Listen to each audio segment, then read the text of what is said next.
안녕하세요. 황혼의 대반전입니다. 오늘은 여러분을 분노하게 만들면서도 마지막엔 속이 시원해지는 사연을 들려드리겠습니다.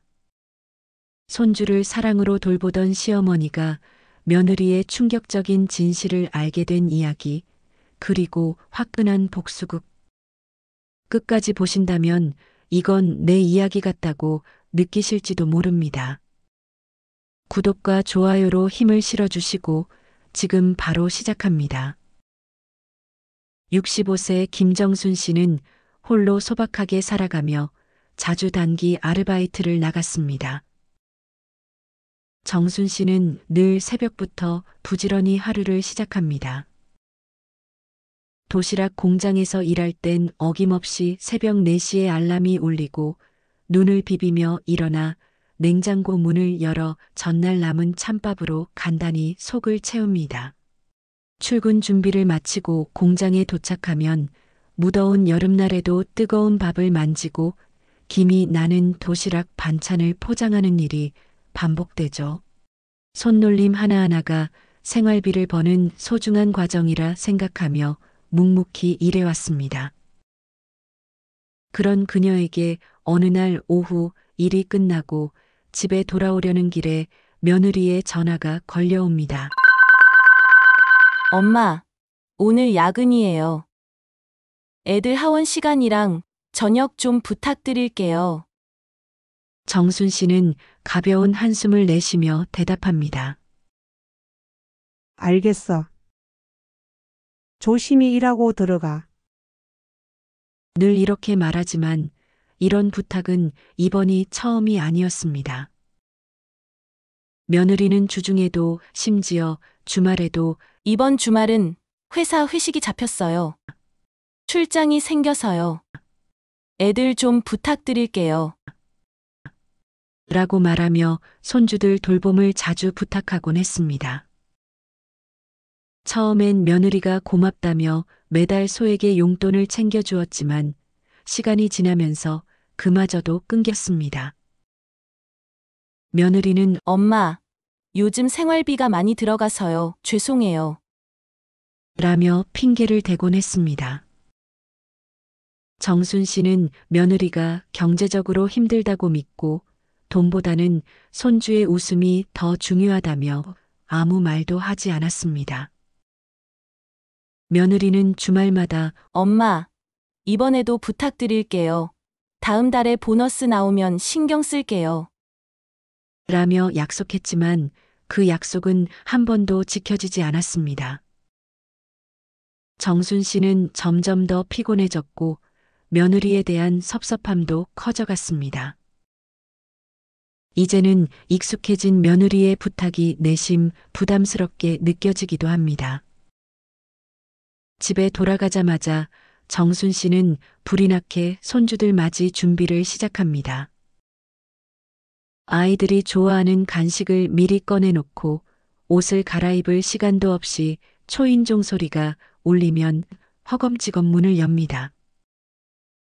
할머니! 환하게 웃으며 달려오는 손주들의 모습에 그녀의 마음은 순간적으로 녹아내리죠. 그 짧은 순간이 그녀의 하루를 버티게 만드는 이유가 되기도 합니다. 하지만 그 뒤엔 바쁜 시간의 연속입니다. 아이들과 숙제를 하고 저녁을 준비하고 치우는 동안 몸은 점점 무거워지고 피곤함이 몰려옵니다. 손자 민수는 할머니에게 수학 문제를 물어보고 손녀 지영이는 읽어야 할 동화책을 들고 옵니다. 할머니, 이거 좀 알려주세요. 할머니, 책 읽어주세요.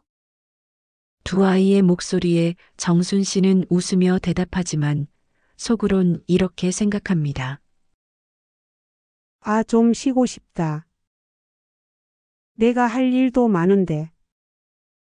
한 번은 이런 일이 있었습니다.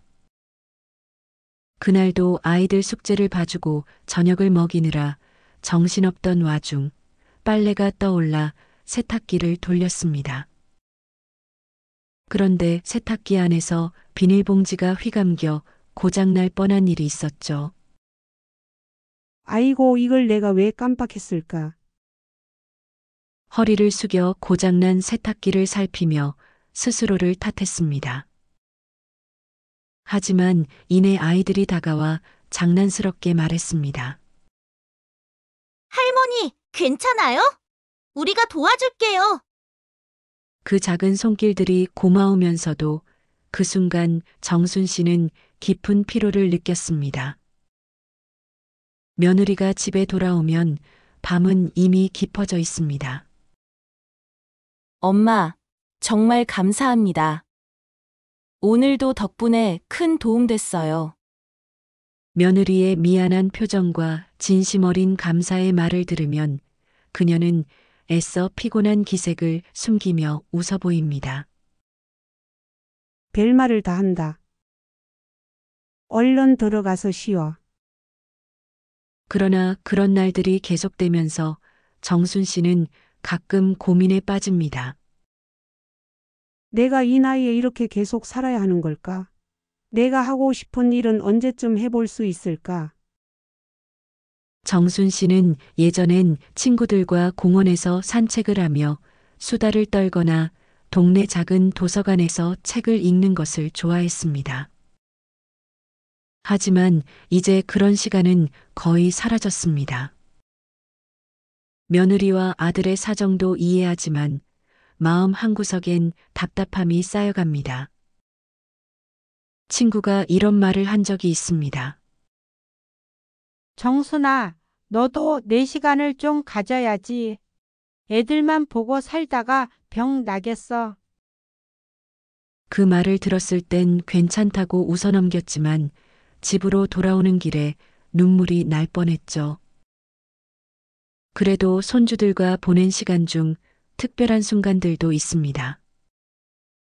한 번은 아이들과 함께 쿠키를 굽기로 했는데 부엌은 난장판이 되고 쿠키는 반쯤 타버렸습니다. 할머니, 이거 왜 까맣게 됐어요? 이건 원래 이렇게 구워야 더 맛있는 거야. 아이들과 박장대소하며 엉성한 쿠키를 나눠 먹었던 그날은 오히려 오랫동안 기억에 남습니다. 그러나 그녀는 이런 생각을 자주 합니다. 이 아이들이 자라면 내가 이런 시간을 그리워할지도 모르지. 그런데 지금은 조금 지친다. 정순 씨는 오늘도 손주들과 보낸 하루를 생각하며 침대에 누웠습니다.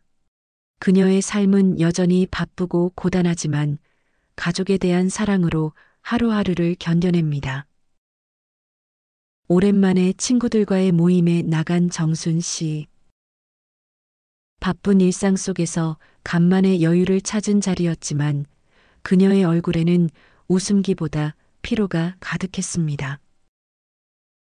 식당에 모인 친구들은 화기애애한 분위기 속에서 각자 살아가는 이야기를 나누고 있었습니다. 정순아, 요즘도 손주 돌봐주느라 바쁘지? 말도 마. 하루도 제대로 쉬어본 날이 없어.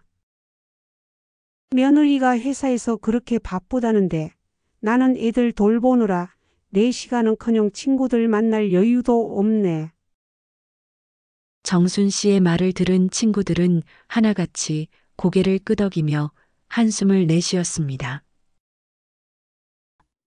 요즘은 SNS라는 게 있어.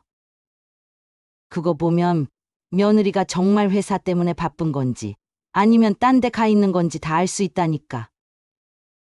SNS? 정순 씨는 처음 듣는 단어에 고개를 갸웃했지만 친구들은 벌써 스마트폰을 꺼내 들고 화면을 보여주기 시작했습니다. 자, 이렇게 하는 거야. 요즘 사람들은 자기 일상을 전부 여기다 올려. 사진도 올리고 글도 쓰고. 내 며느리 계정 찾아보면 뭐 하는지 대충 알 수 있을걸? 그런 걸 내가 배워서 뭐 하겠어? 그냥 사는 게 바빠 죽겠는데. 정순 씨가 손을 저으며 말하자 친구들이 일제히 맞받아쳤습니다. 아니야. 이거 배우면 너도 세상 돌아가는 걸 더 잘 알 수 있어. 그리고 너도 네 손주 사진 같은 거 올려봐. 요즘 다들 그렇게 살더라니까. 맞아. 나도 얼마 전에 시작했는데 진짜 재미있다니까. 애들이 내가 올린 사진 보고 댓글도 달고 좋아해. 친구들의 설득에 마지못해 정순 씨도 스마트폰을 꺼내 들었습니다. 친구들은 먼저 앱을 설치하는 것부터 하나하나 설명해 주었습니다. 이거 봐. 앱스토어 들어가서 여기 검색창에 SNS라고 치면 돼. 그리고 이거 다운로드 눌러. 알았어. 그런데 여기 비밀번호는 뭐야? 아이고, 정순아. 비밀번호는 내가 처음에 정했던 거 있잖아. 아니면 그냥 새로 설정해. 우여곡절 끝에 앱을 설치하고 회원가입을 마친 정순 씨. 친구들은 정순 씨의 손을 잡고 더 구체적인 사용법을 알려주기 시작했습니다. 자, 이제 계정을 만들었으니까 내가 하고 싶은 말이나 올리고 싶은 사진을 여기다 올려봐. 사진? 무슨 사진을 올려야 하는데? 아니, 내 손주들 사진 있잖아. 그거 올리고 오늘도 손주랑 행복한 하루 이런 글을 쓰면 돼. 어색해하던 정순 씨는 친구들의 도움을 받아 겨우 첫 게시글을 올렸습니다. 하지만 더 큰 충격은 그 다음에 찾아왔습니다. 자, 이제 내 며느리 계정을 한번 찾아보자고. 여기 검색창에 이름을 쳐봐. 정순 씨가 며느리의 이름을 입력하자마자 며느리의 계정이 화면에 떴습니다. 사진들이 가득한 계정을 본 순간 정순 씨는 깜짝 놀라고 말았습니다. 첫 화면에는 고급 레스토랑에서 며느리가 친구들과 찍은 사진이 올라와 있었습니다. 반짝이는 와인잔, 잘 구워진 스테이크, 그리고 환하게 웃고 있는 며느리의 모습. 사진 아래에는 해시태그가 적혀 있었습니다. 해시태그 힐링타임, 해시태그 친구와 수다, 해시태그 즐거운 저녁. 며칠 전 며느리가 출장 때문에 바쁘다고 했던 날 정순 씨가 손주들 숙제를 도와주느라 힘들었던 바로 그날이 떠올랐습니다. 어머, 이게 뭐야? 출장 간다더니 고급 레스토랑에서 저렇게 놀고 있었어? 친구들은 고개를 갸우뚱하며 며느리의 계정을 넘겨보기 시작했습니다. 여기 봐봐. 며칠 전에는 리조트에서 물놀이하고 있네. 너 그날 애들 데리고 집에서 뭐 했더라? 그날도 내가 도시락 싸주고 숙제 봐줬지. 그런데 이렇게 놀러 갔다고? 정순 씨의 표정은 점점 굳어갔습니다. 친구들이 옆에서 이야기를 이어갔지만 그녀의 머릿속은 이미 며느리가 바쁘다라고 했던 순간들과 SNS 사진들이 겹쳐 떠올랐습니다. 친구들은 그녀를 위로하기 위해 농담을 던지기도 했습니다. 봐봐. 이렇게라도 너도 세상을 알게 된 거야. 그래도 너 손주들한테 잘해주는 건 변함없잖아. 그러게, 정순아. 그런데 너도 이제 좀 너만의 시간을 가져. 계속 이렇게 살다간 내가 쓰러질라. 하지만 정순 씨는 친구들의 말이 귀에 들어오지 않았습니다. 그녀의 마음속에는 억울함과 분노가 섞인 복잡한 감정이 소용돌이치고 있었습니다. 집으로 돌아오는 길 정순 씨는 처음으로 이런 생각을 했습니다. 내가 너무 며느리 말을 믿었던 걸까? 이렇게 사는 게 맞는 걸까? 그날 밤 정순 씨는 잠들지 못한 채 침대에 앉아 핸드폰을 들여다보았습니다. 며느리의 SNS 계정을 다시 열었을 때 그녀의 심장은 두근거리고 손은 떨렸습니다. 스크롤을 내릴 때마다 고급 레스토랑에서 찍은 사진, 리조트에서 친구들과 웃고 있는 모습, 그리고 며느리가 스파에서 휴식을 취하며 꿀 같은 휴가라고 쓴 글들이 눈앞에 펼쳐졌습니다.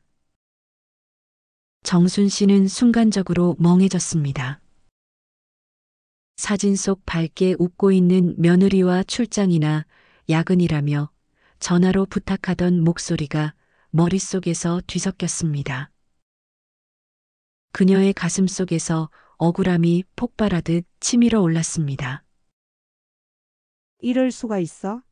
내가 내 시간을 다 바쳐가며 손주들을 돌보고 있는데 며느리는 이렇게 즐겁게 살고 있다니. 화면을 닫으려던 손이 멈칫했습니다. 사진을 넘기고 넘기며 그녀는 한숨을 내쉬었습니다. 침대 머리맡에 핸드폰을 내려놓고도 정순 씨는 잠들지 못했습니다.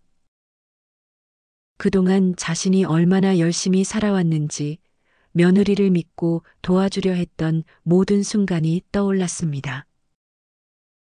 애들을 봐달라길래 정말 힘들어도 참고 했는데 정작 본인은 저렇게 놀러 다니고 있었다니.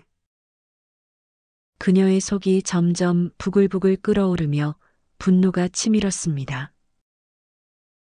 이대로는 도저히 참을 수 없었습니다.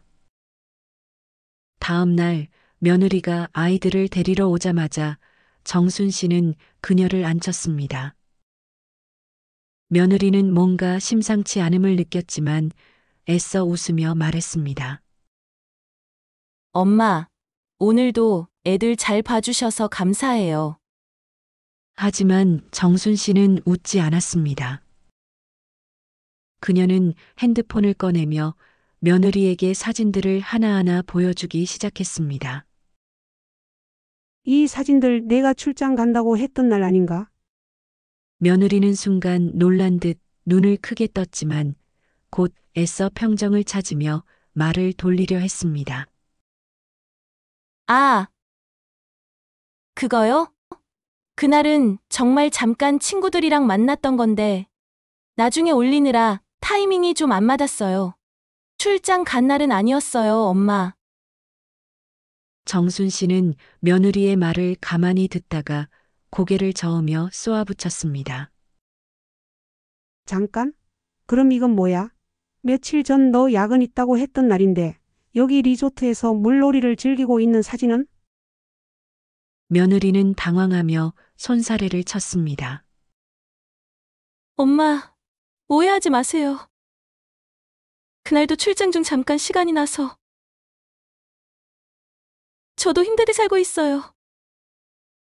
회사에서 야근하고 집안일까지 하면서 얼마나 고생하는지 엄마도 아시잖아요. 워킹맘으로 스트레스가 많아서 가끔은 이렇게 친구를 만나고 쉬어야 살겠더라고요. 이해해주세요. 하지만 정순 씨는 그 말을 쉽게 받아들일 수 없었습니다. 이해? 내가 내 입장에서 생각해 보라고? 너는 내가 쉴 수 있는 날 다 쉬면서 내가 쉬는 날은 한 번이라도 있었니? 내가 그렇게 스트레스가 많으면 난 안 그렇겠니?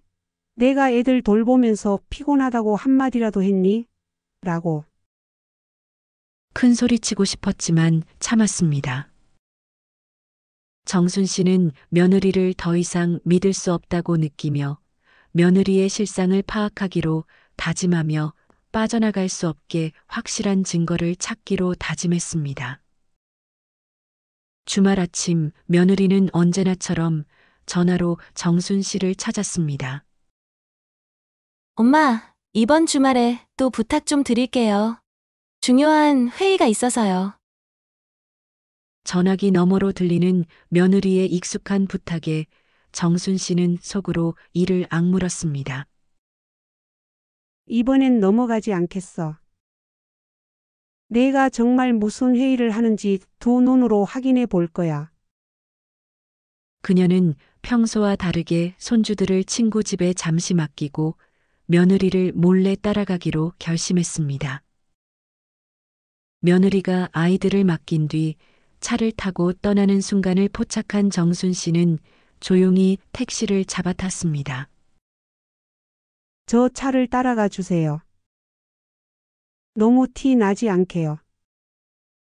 택시기사는 흥미롭다는 표정을 지으며 살짝 웃었지만 그녀는 진지했습니다. 도심 외곽으로 향하는 며느리의 차를 따라가는 동안 정순 씨의 손은 핸드백 안에서 땀으로 젖어갔습니다. 며느리가 차를 멈출 때마다 그녀의 심장도 멎을 것 같았습니다. 한 번은 신호등 앞에서 며느리가 백미러를 들여다보는 순간 정순 씨는 숨을 죽이며 재빨리 몸을 숙였습니다. 혹시 눈치챘나? 등 뒤로 식은땀이 흐르고 택시 안의 공기가 답답하게 느껴졌습니다. 조금만 더 천천히 가주세요. 며느리 차와 너무 가까워요. 그녀의 목소리는 떨렸지만 눈은 며느리의 차에서 한순간도 떨어지지 않았습니다. 얼마 후 며느리는 고급스러운 외관의 작은 카페 앞에 차를 세웠습니다. 정순 씨는 택시에서 내리며 며느리의 행동을 지켜보았습니다. 문을 열고 들어간 며느리는 친구들과 만나 환하게 웃으며 테이블에 앉았습니다. 카페 창문 너머로 보이는 그녀의 모습은 전혀 중요한 회의에 참석한 사람 같지 않았습니다. 정순 씨는 조용히 카페 주차장 근처의 차 안으로 숨어들어 스마트폰을 꺼냈습니다. 카메라를 켜고 며느리가 친구들과 웃으며 대화를 나누는 모습을 찍기 시작했습니다. 이제 내가 무슨 말을 해도 나는 증거가 있어. 그녀의 손이 약간 떨렸지만 계속해서 사진을 찍었습니다. 그러던 중 며느리가 갑자기 창문 쪽으로 시선을 돌리는 바람에 정순 씨는 황급히 몸을 숙였습니다. 심장은 마치 북소리처럼 요동쳤습니다. 내가 이 나이에 무슨 탐정을 하고 있나 그래도 끝까지 봐야 해. 카페에서 나온 며느리는 이번에는 친구들과 함께 쇼핑몰로 향했습니다. 정순 씨는 그들의 차를 뒤따르며 긴장을 놓지 않았습니다. 쇼핑몰에 도착한 며느리는 명품 브랜드 매장으로 들어갔습니다. 잠시 후 그녀가 나온 모습은 한눈에 봐도 만족스러운 표정이었습니다. 손에는 고급스러운 쇼핑백이 들려 있었고 친구들과 웃으며 사진을 찍는 모습도 보였습니다. 자, 찍는다. 스마일. 그들은 명품 가방을 들고 사진을 찍으며 즐거워 보였습니다. 이 모든 장면을 찍으며 정순 씨는 속으로 말했습니다. 지금 이 순간도 내가 회의한다고 말했던 시간 아니냐? 정말 뻔뻔하구나.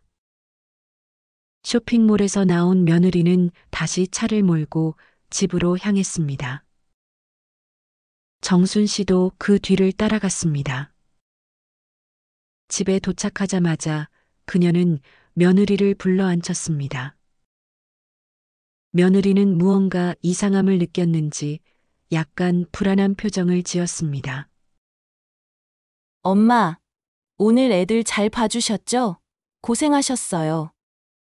하지만 정순 씨는 아무런 대답도 하지 않고 핸드폰을 꺼내 들었습니다. 그리고 차분하게 말했습니다. 내가 오늘 중요한 회의가 있다고 해서 내가 애들을 맡았지. 그런데 이 사진들은 뭐냐? 며느리는 정순 씨가 핸드폰 화면을 넘길 때마다 얼굴이 점점 창백해졌습니다. 카페에서 친구들과 웃고 있는 모습, 쇼핑몰에서 명품 쇼핑백을 들고 있는 모습, 이 모든 것이 한 장씩 그녀의 눈앞에 드러났습니다. 엄마, 그게... 며느리는 더듬거리며 변명하려 했지만 정순 씨는 단호히 말을 끊었습니다. 내가 출장 간다더니 이렇게 놀러 다니고 쇼핑을 했구나. 내가 손주들 돌보느라 피곤한 것도 모르고 말이야. 며느리는 결국 울상을 짓고 말을 꺼냈습니다. 엄마, 사실은 친구들이 오랜만에 만나자고 해서 잠깐 간 거예요. 너무 죄송해요. 그런데 저도 가끔은 쉬어야. 쉬는 건 내가 알아서 해. 하지만 왜 거짓말을 했니? 내가 정말 바쁜 줄 알고 내 시간을 다 내어준 내가 우스웠니? 이젠 더 이상 안 돼. 정순 씨는 며느리를 똑바로 바라보며 말을 이었습니다. 내가 그동안 내 편 들어주려 했지만 이런 식으로는 못한다. 앞으로는 내가 내 문제를 스스로 해결하거라. 나는 내 시간도 소중하다. 며느리는 아무 말도 하지 못하고 고개를 떨궜습니다. 그녀는 어쩔 줄 몰라 하며 방으로 돌아갔지만 정순 씨는 묵직한 마음으로 그 자리에 앉아 있었습니다. 이제 내 삶을 되찾아야 할 때야. 정순 씨는 며느리의 실상을 더 이상 혼자서 감당할 수 없다고 느끼고 아들을 불러 모든 진실을 털어놓기로 했습니다. 저녁 식사 자리에서 아들과 단둘이 마주 앉은 정순 씨는 차분히 입을 열었습니다. 내가 지금껏 내 아내 말만 믿고 애들 돌보는 거 다 감수했어. 나도 힘들지만 너희가 열심히 산다고 생각했으니까. 아들은 어머니의 단호한 표정을 보고 무언가 심상치 않음을 느꼈습니다. 엄마, 무슨 일이세요? 며느리랑 무슨 문제라도 있나요? 정순 씨는 며느리의 SNS 사진들을 꺼내 보이며 하나씩 설명하기 시작했습니다. 이게 내 아내가 출장 간다고 말한 날이야. 그런데 이 사진들 좀 봐. 친구들이랑 놀러 간 거잖아. 여긴 어디냐? 유명한 해변 리조트야. 회사 바쁘다면서 여기서 힐링을 했더라. 아들은 며느리가 친구들과 웃으며 찍은 사진들을 보며 얼굴이 굳어졌습니다. 그리고 내 아내가 생활비가 부족하다며 용돈 안 준 것도 다 이해했어. 그런데 너 아내한테 낮추라고 돈 줬던 거 있지? 네. 엄마, 매달 생활비랑 별도로 어머니 용돈은 챙겨드리라고 했어요. 그거 못 받으셨나요? 정순 씨는 한숨을 쉬며 말을 이었습니다. 처음에 2번인가 받고 그 이후로 받은 적이 없다. 내가 준 돈 그거 다 어디로 갔는지 내가 SNS에서 다 봤어. 이 명품 가방 보이지? 여기 이 레스토랑 영수증. 다 내가 준 돈으로 산 거다. 아들은 순간적으로 화가 치밀어 올랐습니다. 그럼 엄마가 고생하시면서 생활비 벌고 손주들 돌봐주신 건데 제 돈까지 그렇게 써버린 거라고요? 정순 씨는 냉정하게 말했다. 그래. 그리고 나는 이제 더 이상 내 아내 말 안 믿는다. 내가 직접 확인해봐라. 아들은 집에 돌아가자마자 며느리를 불러 앉혔습니다. 당신, 엄마가 지금까지 용돈 못 받았다고 하시는데 대체 무슨 일이야? 내가 준 돈 다 어디에 쓴 거야?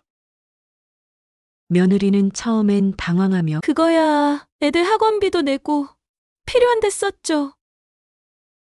라며 얼버무렸습니다. 하지만 아들은 명품 가방과 신발들을 가리키며 소리를 높였습니다. 그럼 이 가방들은 뭐야? 이 신발, 이 귀걸이는 또 뭐냐고? 당신 유흥비로 쓰려고 엄마한테 줄 돈을 챙겼어? 내가 힘들게 번 돈을? 며느리는 더 이상 변명할 여지가 없었고 결국 눈물을 흘리며 사실을 인정했습니다. 좋아. 지금까지 엄마한테 못 드린 용돈 당신이 알아서 책임져. 아들은 단호하게 말했습니다. 이 가방, 신발, 액세서리 다 팔아. 엄마한테 빚진 돈부터 갚아. 며느리는 눈물을 흘리며 가방과 신발들을 정리하기 시작했습니다. 며느리가 명품 가방과 신발을 팔아 마련한 돈을 직접 어머니께 가져다 드리는 모습을 보며 아들은 차갑게 한마디를 덧붙였습니다. 당신 이제 엄마를 이용해서 편하게 살 생각은 하지 마. 나도 더 이상 그런 걸 용납하지 않을 거야. 정순 씨는 그 돈을 손에 쥐며 며느리에게 마지막으로 경고했습니다. 내가 이제 너한테 속아 넘어가는 일은 없을 거다. 다시는 이런 짓 하지 마라. 하지만 정순 씨의 복수는 여기서 끝나지 않았습니다. 며느리가 SNS에 자랑하듯 올린 사진들을 캡처해 댓글로 남기기 시작했습니다. 출장 중인데 참 재미있게 놀았구나. 그 댓글은 순식간에 퍼지며 며느리의 친구들 사이에서도 큰 화제가 되었습니다. 며느리는 결국 SNS 계정을 비공개로 돌리며 고개를 숙였습니다. 정순 씨는 이후 며느리와의 거리를 두며 자신의 시간을 되찾았습니다. 친구들과 여행을 다니고 그동안 포기했던 취미 생활도 다시 시작하며 행복한 노후를 보내게 되었습니다. 오늘의 사연은 우리에게 가족 간 신뢰와 진실의 중요성을 다시 한번 생각하게 만듭니다. 화끈하고 통쾌한 복수로 대리만족을 느끼셨다면 구독과 좋아요로 저희를 응원해 주세요. 다음에도 더 흥미진진한 이야기를 들고 오겠습니다.